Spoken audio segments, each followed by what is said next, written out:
Fantastic. Remember to fill out that survey for us to help us always improve. Remember that we've got the leaderboard contest. The winner gets a $150 gift card. So please be on that. We've got our last session for WebGrowth Summit happening right now. So you're in the right place at the right time. We've got experts coming in to talk about UI, UX driven route to getting maximum conversions. Remember yesterday we talked about how to get traffic to you, and now we're talking about they're at your door. They're at your door. How do you get them into being customers? So I'm going to bring up Mario first. Mario, thank you so much for being here. Bootstrapping lots of different businesses. You're a pro and super excited to have you here to talk about this. You're also an angel investor, B2B market thought leader. So it's an honor to have you here. Thank you for being here, Mario. Thank you very much. Love the bio. I need to steal it next time. Yeah, I love it. I love it. And then we have Caroline here also, super excited. She's the CEO of Rumvision. Super fantastic.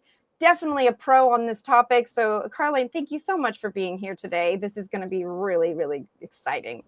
Thank you very much for having me. Yeah, this is great. And last, we've got Laura in the house here. Laura, thanks for coming. Head of managed services at OmniConvert, a super duper specialist and a very kind person. I'm excited. I can already see the laugh, you guys. You got to know. You got to know. We're going to have fun right now. So thank you all for being here. Really excited to dive into these questions and topics. For everybody in the audience, you pop your questions in into the question and answer tab, or you can put them in the chat and we'll try to get to them. We are going to run some polls today, along with the survey that's always running to make us better. We do have some polls we're going to be running. Sometimes I'll announce them, sometimes I won't. So you got to be paying attention, right, Mario? Oh, there we go. There we go. Love it. All right, you guys. So UX driven results. Like we want people to be converting into clients. So that's what we're talking about here. What are some of the essential UX best practices that a small team can implement without needing these expensive training resources and whatnot? Hop on in. Okay, so go ahead, please. No, go, Laura. No, go. Okay. So first of all, disclaimer: if you want the best results, you need to invest the resources if you can. So you need somebody to put in the work to keep up with best practices and everything. Now, I understand that there are some small companies that maybe don't have those resources, but it's important to keep in mind that if you do, don't cut corners, because you're going to have the best results if you invest time and money into this. That being said, basically what you're doing in order to improve the user experience is actually trying to understand how your users are using your actual website. The first thing that I would recommend you to do is to get a user recording and heat mapping tool. If people aren't familiar with these, basically you can see how your users are interacting with each page. You can see what they're clicking on. You can see how much they scroll on each page and things like that.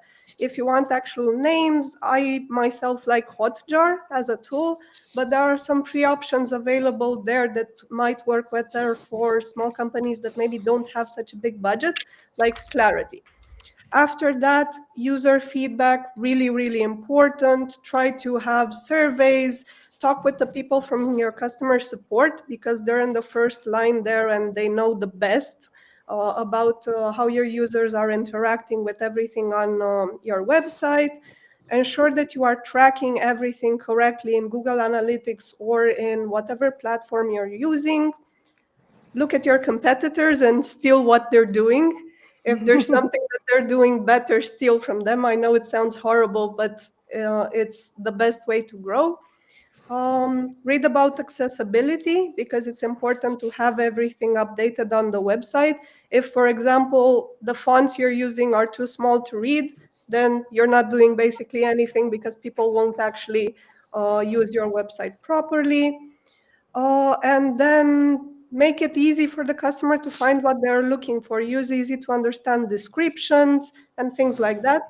And lastly, because it's my specialty, A/B test every change you do, because otherwise you won't know what the change you did, you won't know what its impact actually is. And over to the other people, because I love it. It was a really long response, sorry. No, it's great. It's gold. It's gold. Carly? Yeah, well, I'm very much actually just as Ivailo from NitroPack from the performance perspective, and I would recommend doing all of those things, but making sure that you understand the impact of, for instance, running a Hotjar.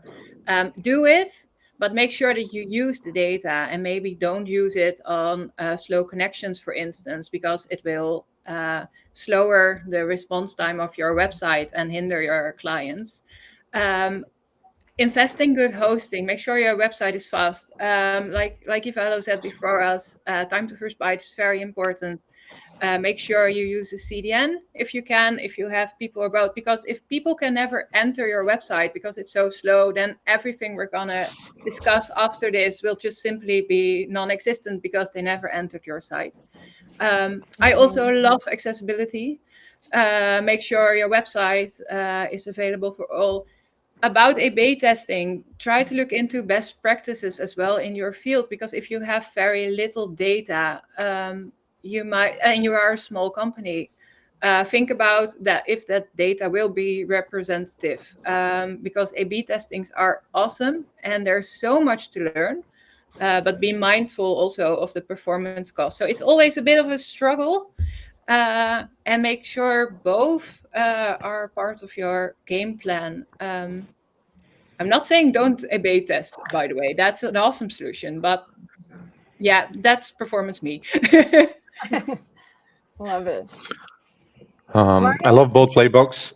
Not much to add here, really. Great recaps.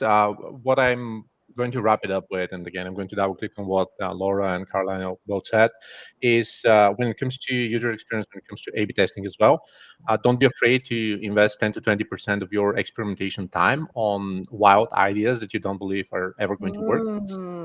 There are lots of great examples out there for ad creatives that are very outdated. You've all seen that, Microsoft Paint creative that says we're looking for a designer, obviously our quit. So some of these outdated concepts just trying to go against the wind may be working pretty well. Right now we see very overly produced YouTube videos, for example, and great setups. But when you go raw, you see more authentic, more realistic. It doesn't seem like overly produced, overly marketed, and it may actually inspire more trust.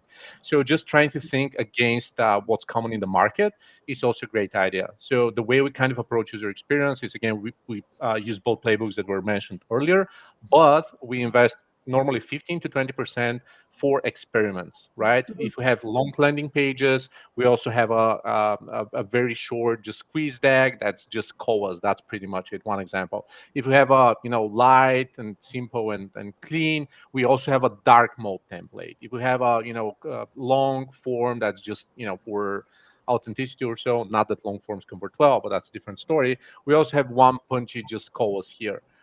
So making sure that we test assumptions that are most likely not going to work may actually reveal some creativity and uniqueness that's going to make us stand out. I love that. Yeah, definitely. That's the visionary, right? try those big things because it might be the next big thing. Love it. What are some key UX metrics that we should be focusing on to understand and improve user experience overall? I know we've touched a little bit. So these key UX metrics, yeah. I'm obviously passing core vitals is the key user experience on my site speed end, and that's if the page takes forever to load, that's super annoying. But if it shifts around a lot, that's actually the most annoying to me. Or if you press a button and it doesn't visually update, so hey, look, now I have two things in my cart. Those are vitally important to me because I have actually almost thrown out my phone if that didn't work properly. So, yeah, absolutely. Going on that, we actually have clients that come to us for A/B testing and everything. And for example, their checkout page loads in like 10 seconds. And I'm like, if you don't improve this, there's literally nothing I can A/B test on your website to make this page work. You need to improve the loading speed because I can't do anything to help you. But I actually have data of 28 seconds that we worked on with a client. and And they were like, that will help you. have more conversions, yes, if we improve that. If your website doesn't function properly, people will just leave. It doesn't matter how pretty it looks or anything, they'll just leave. If we go to the basics, you should obviously look at conversion rate and revenue per user, but I assume everybody does that, and it's something really basic. Also, you should have everything set up in Google Analytics or whatever platform you're using, so you can see the drop-off rates between each step in the funnel and see if there are problems there. If between the add to cart and the actual cart you have a huge dropout rate, then you should investigate that area specifically and see what the problem is. And then you can obviously look at page per session, time on page, session duration, bounce rate, the classic things, cart abandonment rate. But what I would like to also add, you should always look at your user ratings, because that will be a good way to see actually what your users actually think about your products, your website, and everything. And if you can implement a customer satisfaction score, an NPS, anything that allows you to actually gather feedback besides actually looking in any data platform that you have. Love it. Wonderful. Anything to add there, Mario? Definitely a great list, so not much to add. What I'd say is definitely look into the type of product we're talking about. Some of the conversations here were for e-commerce, but we also have, of course, user onboarding and SaaS and again, customer service and affiliate and publishing.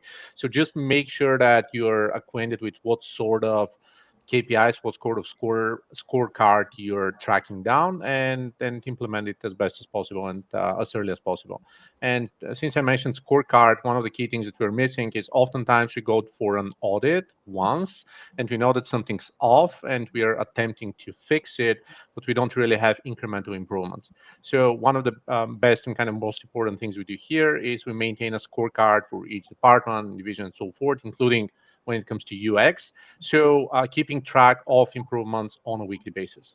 That's extremely important. Sometimes there are, let's say, core WordPress updates or a new landing page or something else that may degrade the entire user experience on the website, and you won't know where that's coming from. And when you keep a clear weekly overview reporting every single Monday morning compared to the previous weeks, it's really easy to see when something goes off, and you can react in no time. I love it. Thank you. We have a poll running right now on which UX element does the audience think is the biggest impact. And we've only got 20% on this visual. So I wanted to ask you all, visual appearance in UX, like, is it really as crucial as we think it is?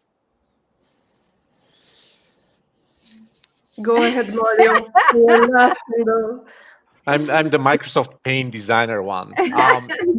Well, kind of what we do here, at least on the agency side, is our landing page templates, they have 3 different styles.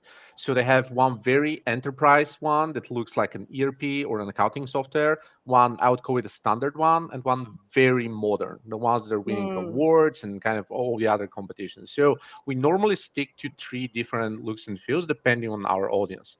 We definitely see that there's a huge variety of buying behaviors and perceptions in different targets. We also work with some customers that are targeting, let's say, stay-at-home females in small towns that are 50 years old, or retired gentlemen in Iowa and so forth, and they just click on different forms of UI that don't look like, let's say, Figma or Intercom or Zendesk or some of the modern look and feels. So we definitely try to stay attuned to what are our customers, or rather their customers and readers and visitors, used to browsing on a daily basis, and what's the user experience that they're getting used to.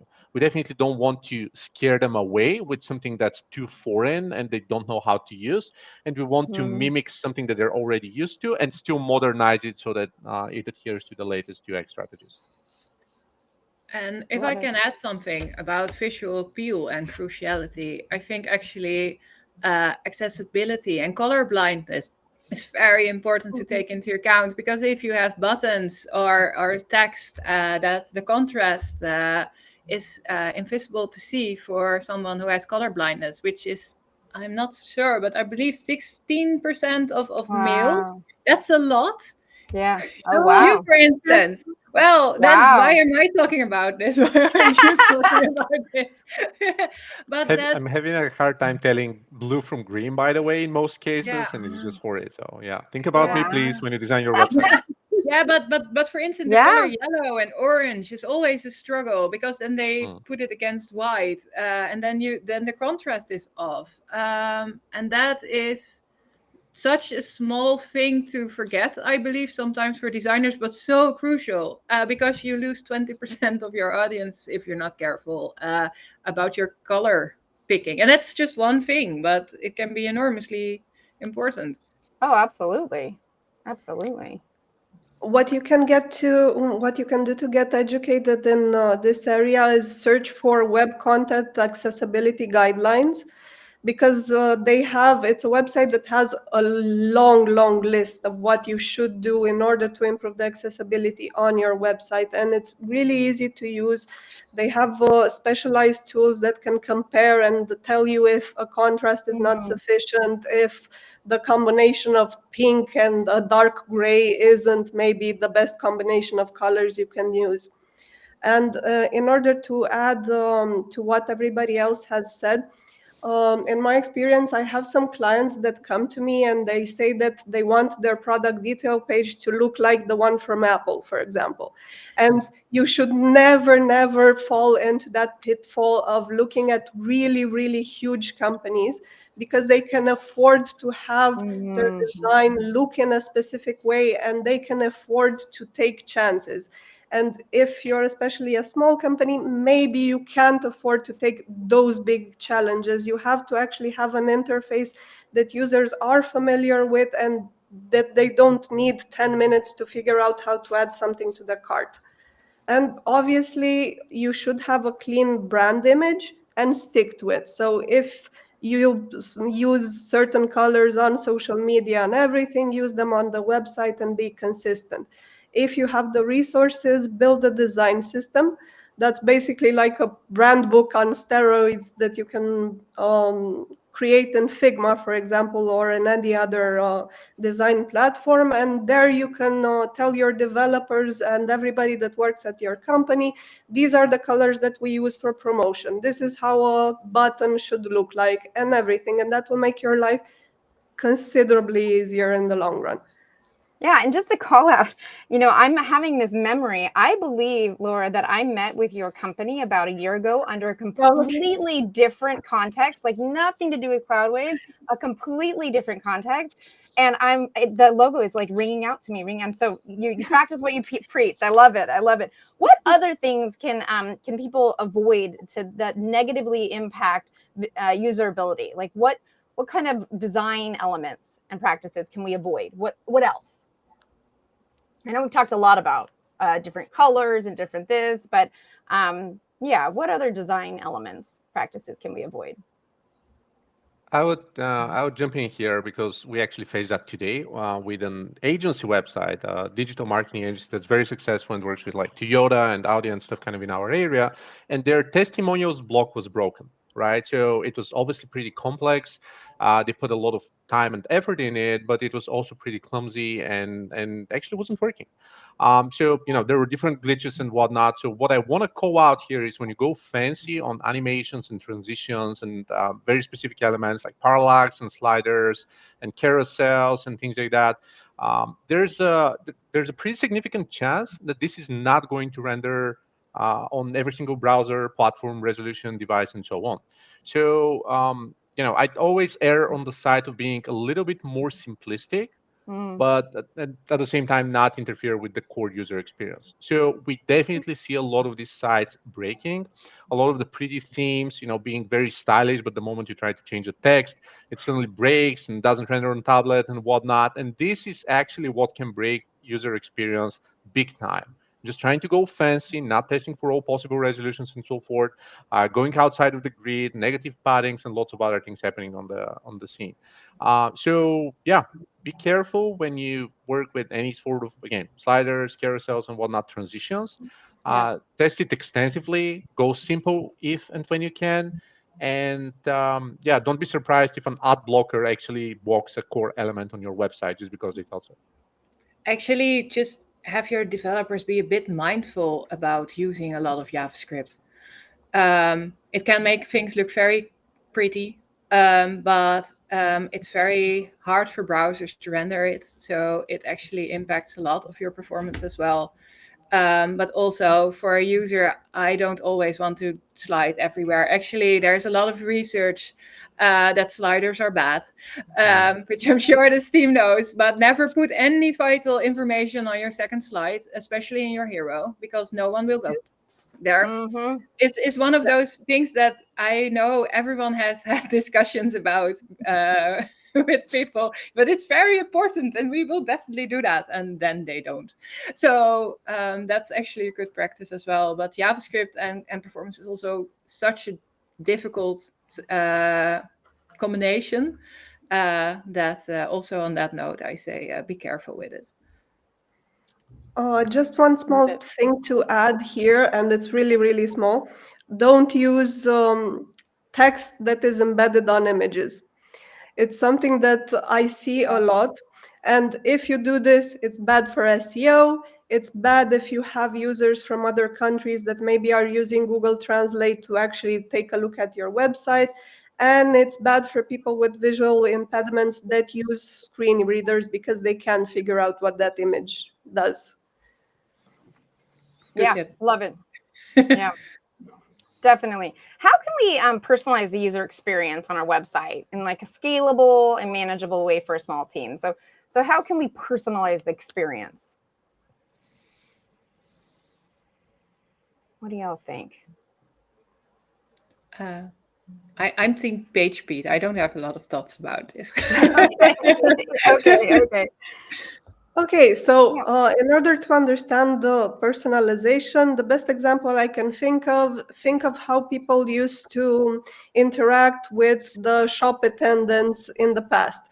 So you went into a shop on a regular basis, you got to know the shop attendant, they knew what you liked, and then they gave you recommendations.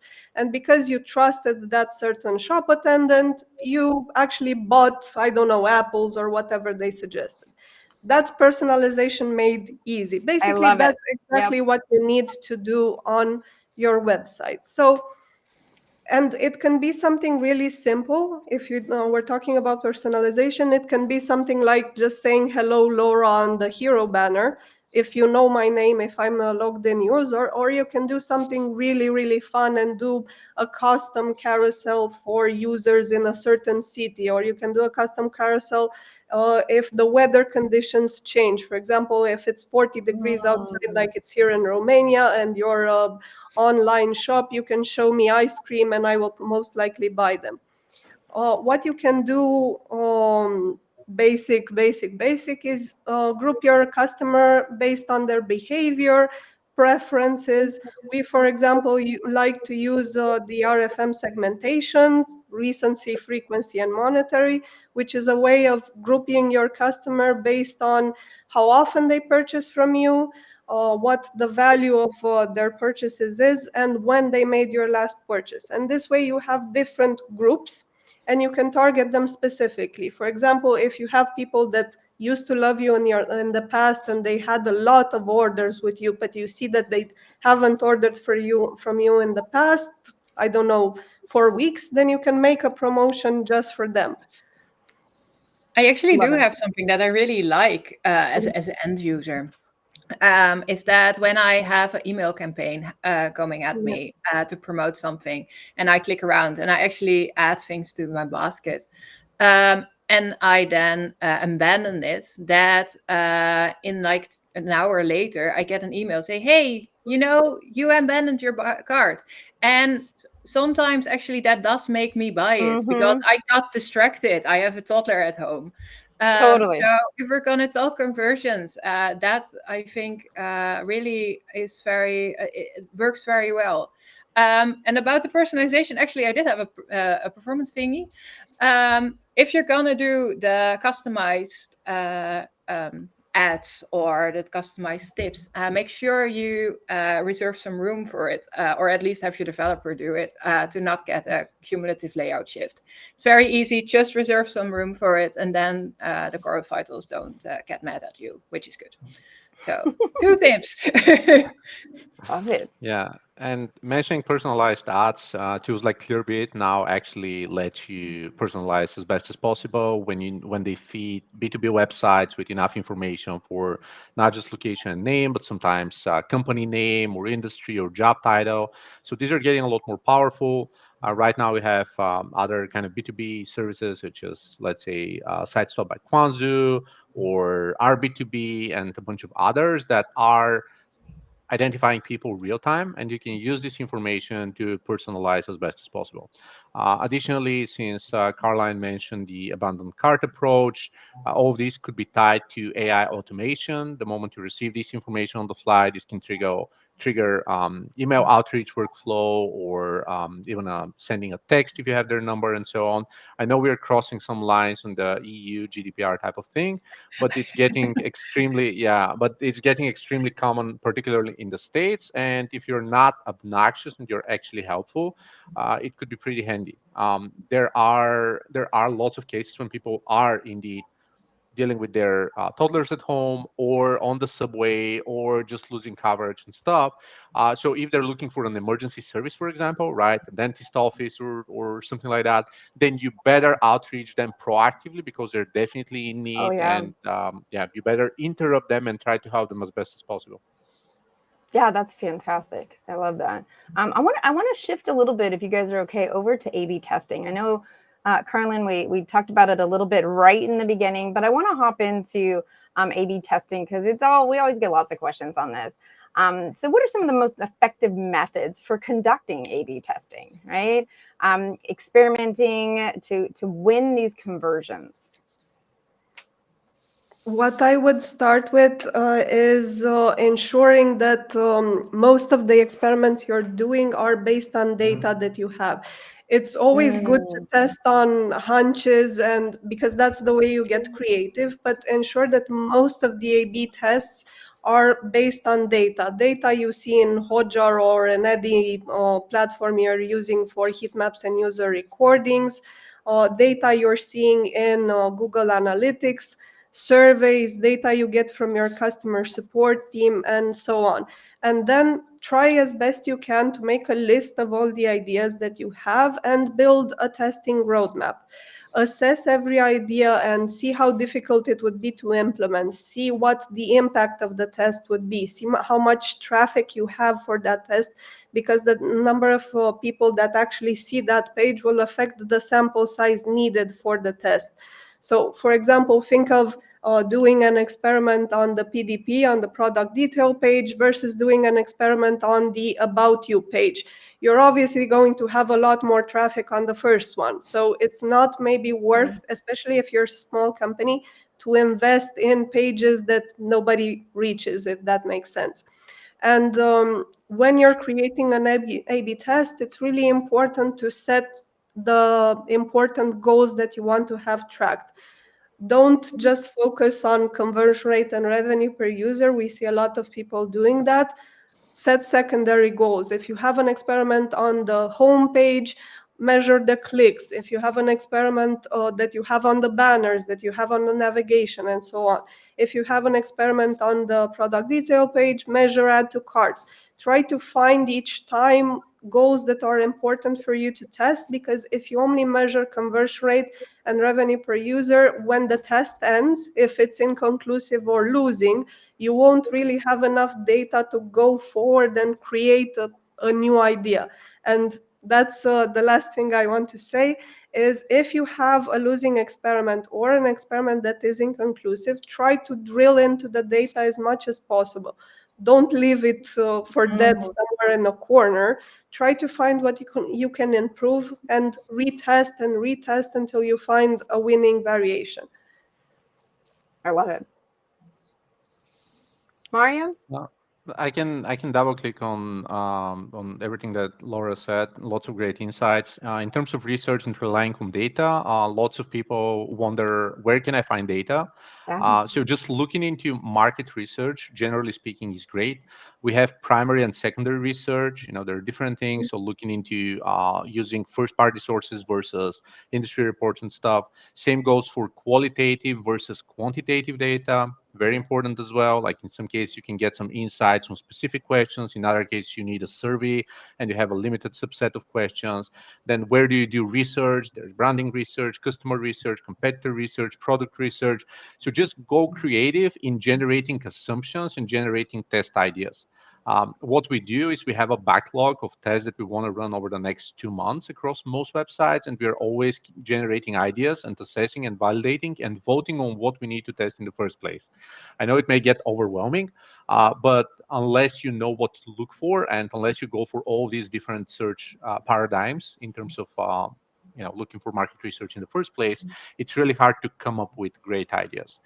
So that's one thing. And because running tests and experiments may seem very expensive, that's why I believe that using even standalone tools that are not even WordPress, hope that people are not going to kill me here, but like landing page builders like um, Unbounce, Instapage, Lead Pages, Mhm. Card, whatever it is, just like any of these tools, you can run tests faster and run campaigns to copies and duplicates of these pages if you cannot achieve or you cannot afford building a full redesign for that. We run tons of these tests on third-party standalone builders because out of 20 different landing page tests, we may end up implementing one or two. So it's just not worth implementing them for like 2 or 3 weeks, design, front end, implementation, advanced custom filter, whatever you use. It's not worth it unless it's proven and it's something that's can go into the roadmap in the first place. So talking about this, how can businesses measure the impact, right, of their UX improvements on conversion rates? Like, how do we measure this? Because we're talking about a lot of different angles here of looking at it, what we can change, what we don't want to be doing, but how do we measure the success? Well, A/B test, because if you A/B test things, it's really easy to see the impact of each change that you Got make it. on your website. It's the easiest way, and you have the data right in front of you. It's not debatable in any way, if that makes sense. Well, it Yeah. is a little bit debatable, but it's less debatable than other things. So if you have a correct sample size and everything, it should be fine. But other than that, you can have NPS, you can have customer satisfaction surveys. So you can actually talk to your users. You can make a list of the best users that you have and try to contact them and schedule a call. We do that sometimes with some of our clients, and it's invaluable. Actually, speaking to Yeah, your clients for 1 hour at least will yield great results, and you will have things to move forward with. love it. Yeah, and looking into data such as again Hotjar or Clarity were mentioned earlier, just looking at screencasts, at heat maps, it's normally pretty obvious when users tend to cancel mid-page, and then you implement some improvements and they scroll through the rest of the page, or there's a larger page views per session. It's pretty clear to tell when someone's stuck and then a larger volume of users can go through the rest of the process. So this is pretty helpful. Conducting customer interviews, very important. We do ICP interviews at least every quarter, if not Okay. earlier. So just getting, again, qualitative and quantitative data to make sure that these improvements make sense. In some cases, like e-commerce, especially with paid ads, it's pretty straightforward, right? You can measure that pretty easily. But in other cases, especially with using tools like, again, Hotjar and Clarity, we've seen websites with contact forms that are failing, or there's a specific field that we see users stuck up for 30 seconds wondering what to type in, or let's say an industry field that's not a drop down, and people just say, hey, like, what's the actual name of my industry? Is it like the actual classification of the industry? Is it like the slang term? And sometimes people are actually going to get stuck and bounce because of that. So looking at these recordings is it's really helpful and can be telling after the right set of A/B tests and enough sample size, of course. And I love that we're looking at these like a holistic way to assessing, the results and what we need to change. And you guys are throwing out these other factors of like not just A/B tests. We've got to talk to people. Anything else that comes to mind on how we can be impacting our conversion rates overall and holistically? Social proof. So people don't really trust brands anymore. I'm sure that if any of you buy a product, you look at the reviews, right? If the reviews are horrible, you won't buy it, no matter how much trust you put in the brand, no matter how the design looks like. So social proof is huge, and you should try to use it in as many steps of the funnel as possible because it will help you convert. If Amazing. you're on e-commerce and you don't have reviews for your products, clients won't trust you. They'll try to find that information someplace else. But it's obviously important even if you have software. That's why people actually use the logos for the brands that bought the software and everything. So social proof is huge. You should build trust and credibility with your users. Obviously, if you don't do this, if you don't deliver on time, for example, if nobody answers the phone from customer service, people will hate you basically. And then, I don't know, try to find out ways that you can stand out from your competitors, have a unique value proposition. If you're a family brand, talk about this, talk about how you Yeah. started the brand. People feel more in tune with the brand if they know the story behind it, especially if we're talking about younger generations now. You should go into detail there and tell how you started and everything because it will create a better relationship with your customers. Brilliant. I love that. Absolutely. Yeah. Other Um, thoughts on this, you guys? Yeah. Yeah, I'm going to add, in addition to trust, obviously trust is the most important currency in the world. So you can't fake it, and it's the most valuable one. Two core problems I see, and I just sat on two prospect calls just earlier today, facing the same dilemma. Number one is poor offers, and Laura actually mentioned that earlier. You're just trying to feed your customers something they don't need, they don't understand. They have to go through features, through benefits. They have to go from benefits to solutions. It's too long of a journey. They don't understand the key components of building a great offer. I would definitely recommend people to go look into some of the common great offer books or sales books out there, such as Alex Hormoz's $100 million leads or $100 million offers, as an example, or Sabri Subis Sell Like Crazy. There are a couple of books defining specific offer frameworks, such as the Grand Slam offer or the Grandfather offer, and a bunch of these. So putting your specific offer to the test is one of the best things that you can do this year. Probably 80% of our business is actually redefining offers and products and value props and testing these out extensively. What worked 2 years ago is no longer working. There are budget cuts and micro recession. I'm not going to dive into that deep rabbit hole. But your former offer is probably not converting. So just try to iterate as fast and as best as possible on offers. One of the reasons A/B testing is so powerful and so important and you need framework is that having an established framework for A/B testing is going to let you test not just user experience elements, but actual offers, actual Yeah. personas, Yeah. actual markets, and going into a completely different venture and journey. If you were selling to a CEO of a 200-person B2B tech SaaS business, for example, right now you may be selling to an, I don't know, 21-year-old AI crypto millionaire who is actually in need of your specific core proposition, bundled and featured and pitched in a completely different way, right? So just testing and putting your offer to the test and going wow with this is super powerful. And if you wonder how to do offers and if you go through these books and frameworks and stuff, you can now use AI to feed that same framework. Like, hey, Claude, for example, Yeah. that's what I do. Give me a Godfather offer for that. And it's going to spit you out 10 ideas of the 7-day framework for $9.99 that's going to do this with bullet points with specific value proposition. Trust me, I'm using AI 80% of the time just because it's smarter than me and faster than me, and it's going to be waste of potential to not use it. I love it. And all this bleeds right into my last question because we're about to wrap up this amazing panel. But looking forward, right? We're in 2024. Looking forward, what do you think is going to be most relevant in UX practices? And I really think, Mario, I think you actually just hit the nail on the head right there. But I want to open this up. What do you guys think?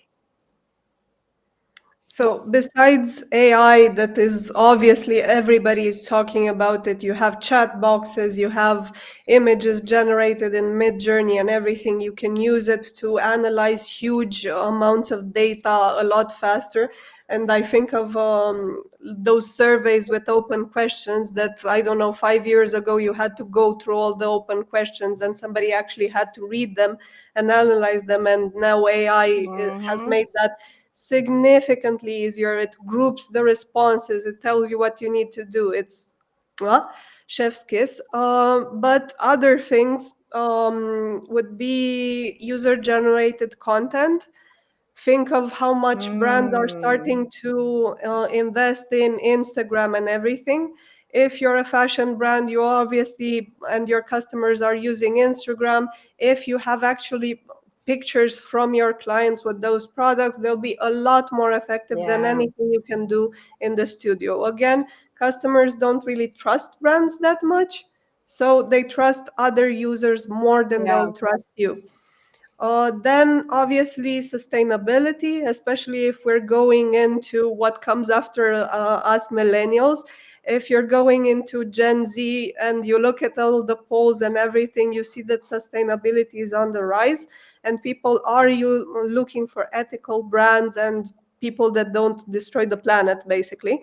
So you should have content on your web page and on your socials and everything talking about what you're doing in order to be sustainable. If you have any social initiatives, activism, things like that that you're doing, you're donating to a certain charity, that also helps a lot. And obviously, if you take into account that AI is becoming so huge, whenever something is becoming huge, you also have the reverse. So if AI is getting huge, then people start looking into things that are a little bit more traditional and a little bit more homey and that are not so robotic. So based on what you're selling, you might want to take the second route and talk more about your family business instead of going into the AI and super specialized route. Wonderful. Wonderful. Y'all, we are up on time. So thank you so much for being here. The three of you are spectacular. A lot of insight gained today. Thank you so much for being here. This here is concluding our Web Growth Summit for 2024. We've got a lot of exciting things coming up. Thank you for being here. How was your experience, the three of you? Good experience being here today? Yeah. Very good. Loved it. Very interesting. Oh, Great yay. vibes. Wonderful. So happy to hear that. So we do have a winner, by the way. So thank you all for being here. We've got a winner for the leaderboard. And we do, I just want to throw this out there as a little secret. We got another event coming up later this year. Might it be around Black Friday, Cyber Monday? Maybe. Might it be called Prepathon? Maybe. I'm just saying, possibly. For all of you out there, we're going to announce right now, we're going to announce the winner of the leaderboard. Thank you guys for being here so much. Thank you. So, Thank you, everyone. Wonderful. Thank you.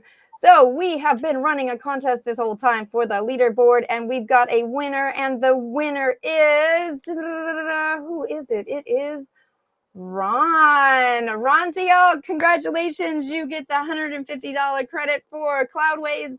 Thank you so much for participating. Thank you, everybody, for participating today. This wraps up our session. The recordings of these will be under the schedule tab. And also, you can head over right now to the Cloudways Booth Expo to ask some questions and see the exciting offers Cloudways have for you. So thank you all. This is a wrap for our Web Growth Summit. Thank you all for being here. Until next time, be well.